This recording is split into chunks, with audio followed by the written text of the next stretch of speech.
Manchester United boss Ole Gunnar Solskjaer has been accused of fooling Donny van de Beek by a journalist working in the Netherlands. The midfielder has struggled for action at Old Trafford since his summer move from Ajax, recently failing to make his mark in a 3-2 FA Cup win over Liverpool. But the Red Devils are still convinced he'll come good behind the scenes.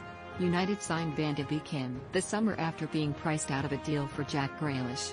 But it's been a difficult time in English football for the midfielder so far, with the Dutchman currently behind the likes of Bruno Fernandes and Paul Pogba in Solskjaer's pecking order. He was flat in the club's 3-2 win over Liverpool on Sunday, being hooked for Fernandes, who ended up scoring a sensational winner. United have insisted they're behind Van de Beek and won't be selling him in the January transfer window, despite links to La Liga and Serie A giants Real Madrid and Inter Milan. But journalist Suleiman Öztürk, writing for Dutch publication Voetbal International, has urged Van de Beek to leave the club and slammed Solskjaer for his handling of the player. "You cannot ignore the fact that Van de Beek has ended up in an awful situation," he said.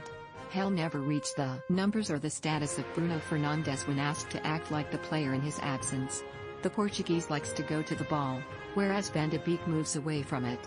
Solskjaer tries to keep him sharp and motivated by saying that he must be patient. But the reality is his competitor, Fernandes, is so dominant that Solskjaer cannot call upon Van de Beek.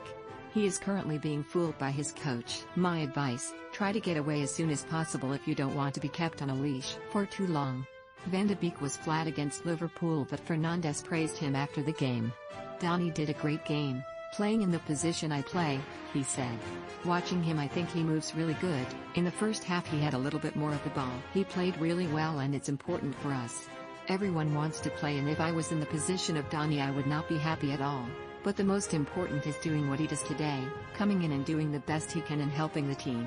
United legend Edwin van der Sar, who managed Van de Beek's affairs while the midfielder was at Ajax, believes his compatriot will come good at Old Trafford. Van der Sar has claimed his compatriot still has the backing of the United hierarchy, despite Ole Gunnar Solskjaer's reluctance to throw him into the firing line. "I do talk to a lot of people at the club, Manchester United," Van der Sar told Dutch broadcaster Ziggo Sport. "Fantastic attitude, he does well in training. Sealing a spot in the Manchester United midfield is difficult. Paul Pogba is coming back, Bruno Fernandes is very important, Nemanja Matic and Scott McTominay are also there. It's no shame at all. It's also a big club, isn't it? Of course, it's a large amount, Van de Beek's transfer fee, but they are confident that he will get there."